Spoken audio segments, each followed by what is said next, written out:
बेटा थोड़ा सा एपी देख लो, arithmetic progression.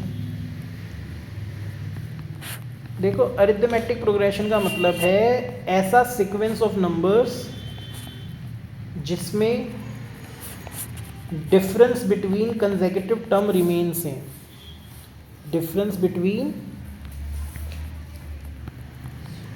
Consecutive terms remain same. ठीक है, मान लो जैसे मेरी ए थी, A1 A2 A3 and so on. तो A1 और A2 में जो गैप है वही A2 और A3 में होगा। फॉर एन एग्जाम्पल अगर मैं ऐसे ले लूँ 1 4 7 10 एंड सो ऑन। 1 और 4 में कितने का गैप है? 3 का।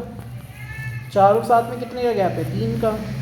7 और 10 में कितने का गैप है? 3 का। और गैप हमेशा कैसे निकालते हैं? बाद वाली टर्म में से पहले वाली टर्म। तो डिफरेंस या तो आप निकालोगे A2 minus A1, A3 minus A2, A4 minus A3, और ये हमेशा क्या आएगा? सेम।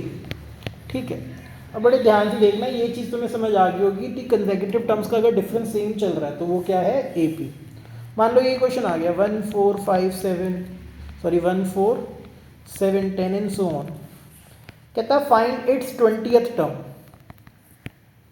अब मुझे इसकी 20वीं टर्म निकालनी है, मतलब A20 की वैल्यू निकालनी है, तो मैं लिखने थोड़ी लगूंगा बार बार। तो इसके लिए एक फॉर्मूला आता है जिसे हम कहते हैं general term formula. General term formula, और वो क्या होता है? वो होता है an is equal to A1 plus n minus 1d। A1 का मतलब है फर्स्ट टर्म, d का मतलब है डिफरेंस, n का मतलब है जो तुम्हें रैंक निकालनी है, तुम्हें 10th नंबर निकालना है या कुछ निकालना है। अब जैसे यहाँ पे मुझे निकालना है A20, तो n की वैल्यू क्या है? 20। तो फॉर्मूले में अप्लाई करो n की जगह 20। तो ये कितना हो गया? A1 plus 19d। First term क्या थी मेरी? 1, और गैप कितने का चल रहा था? 3 का। 3 को 19 से करेंगे 57 आएगा। ये कितना आ गया? 58। तो मेरी 20th टर्म क्या है? 58। अब मुझे 100 टर्म निकालनी हो, 16 टर्म निकालनी हो, तो मैं आराम से निकाल सकता हूँ, कोई परेशानी नहीं होगी। ऐसे अगर कोई मुझे बोले भैया ऐसे है 1 4 7 तो चलता जा रहा है, कहता है सम ऑफ 20 टर्म्स निकालो, पहली 20 टर्म्स का सम निकालो। मैं सबको प्लस थोड़ी करने बैठूंगा। तो इसके लिए एक फॉर्मूला आता है SN, sum of n terms का। क्या होता है? n/2 twice of A1 plus n minus 1d। ये है सम ऑफ n टर्म्स का फॉर्मूला। इसी का एक शॉर्टकट फॉर्मूला होता है n/2 first term plus last term. अब बेटा लास्ट टर्म को कई लोग an भी बोल देते हैं, nth टर्म। ठीक है, पर ये कहीं कहीं पे यूज़ होता है जब तुम्हें आखिरी टर्म पता हो, अदरवाइज यूज़ नहीं होता। अब सेम क्वेश्चन है 1 4 7 10, कहता है 20 टर्म का सम निकालो। तो n की जगह क्या लिखना पड़ेगा? 20। तो S20 हो गया 20/2 2A1 प्लस 20 माइनस 1d। तो ये हो गया 10। ये हो गया 2A1 plus 19d। Value put करो 10, A1 था 1 और गैप कितने का था? 3 का। ये 57 प्लस 2 59। 59 को 10 से करेंगे क्या आएगा? 590। तो ये सम ऑफ n टर्म्स आ गया। फॉर्मूले यही दो हैं। अब क्वेश्चन अलग अलग तरीके से आएगा, कैसे मैं बताता हूँ। मान लो क्वेश्चन ऐसे आ गया, कहता है एक AP है 3 15 27 39 and so on. Which term of the AP will be 120 more than it's 21st term. AP की कौन सी टर्म, मैं मान लेता हूं nth term, is 120 more than it's 21st term. कहता है जो nth टर्म है वो 21वीं टर्म से 120 ज़्यादा है, n की वैल्यू निकालो। तो an जो है वो 21st टर्म से कितना ज़्यादा है? 120। यही होगा ना बेटा, या इन दोनों का गैप कितना आएगा? 120। या ऐसे लिख सकते हैं an का फॉर्मूला क्या होता है? A1 plus n minus 1d। A21 का A1 plus 21 minus 1d plus 120। A1 से A1 कट गया, डिफरेंस कितने का था? 3 और 5 में कितने का गैप है? 12 का। तो d की जगह मैंने क्या पुट किया? 12। ये 20 × 12 हो गया प्लस 120, 20 इंटू 12 कितना होगा 240, ठीक है, प्लस 120, n माइनस 1 इंटू 12, 240 और 120 क्या होता है बेटा 360, n माइनस 1 इंटू 12, 12 से 360 कट किया 30 आ गया, तो n की वैल्यू क्या आ गई 30 प्लस 1 मतलब 31। ये बात समझ आई है, हाँ या ना, इसमें कोई परेशानी है? आगे चलते हैं।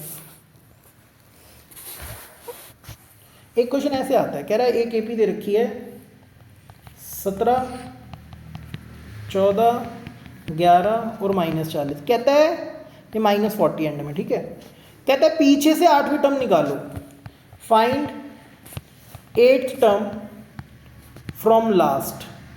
अरे कुछ मत करो, कभी तुमसे बोले ना, मान लो एक लाइन में बच्चे खड़े हैं, मैंने कहा पीछे से तीसरे बच्चे को बुला लो, तो तुम पीछे से गिनना शुरू करोगे ना, तो वही बात है, जब वो कह रहा है पीछे से निकालनी है लास्ट टर्म, मैंने एपी को उल्टा कर देना है, मैंने एपी डैश कर दिया। पहली टर्म क्या होगी -40 डॉट डॉट डॉट 11, 14 और 17। अब इसकी पीछे से 8वीं टर्म निकालने के बजाय मैं आगे से क्या निकाल लूँगा 8वीं टर्म।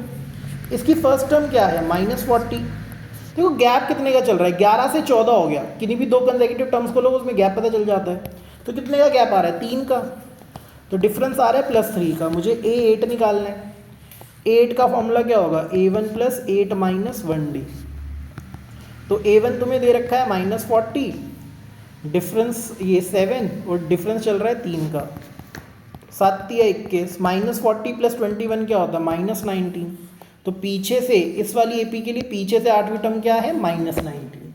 तो याद रखना जब भी ऐसा क्वेश्चन है एपी को क्या कर दो उल्टा, ठीक है। आगे देखो ज़रा, अलग अलग तरीके के क्वेश्चन आते हैं भैया। जैसे एक क्वेश्चन ये भी बहुत पूछता है, कहता है ऐसे एपी चल रही है 19, 18 1/5, 17 2/5, कहता है बताओ पहली नेगेटिव टर्म कौन सी होगी। हम मान लेते हैं लेट nth टर्म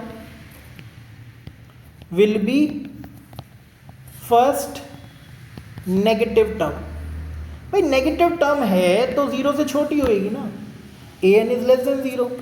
an होता क्या है A1 + n - 1D, value put करो, A1 कितना है 19, डिफरेंस कितना है, डिफरेंस तो निकालना पड़ेगा, A2 - A1 मतलब 18 विद 1/5 -19 करो, 18 को 5 से करोगे कितना आएगा 5 × 40, 90 1/5 -19, तो यहाँ पे कर लेते हैं इसको साइड में, 90 1/5 -19, एलसीएम लो 5, 91 5 9 दा 45, 5 1 दा 5 और 4 95 हो गई, आएगा -4/5, कितना आ गया बेटा -4/5। तो गैप चल रहा है -4/5 का, तो 19 n - 1 -4/5 लेस देन 0, आराम से करो कोई दिक्कत नहीं है। -4/5 को n से करेंगे -4n/5 + 4/5, एलसीएम ले लो, 5 को 19 से करेंगे कितना आएगा 95, 4n + 4, 5 उधर जाके क्या हो जाएगा 0, 95 + 4 क्या होता है 99,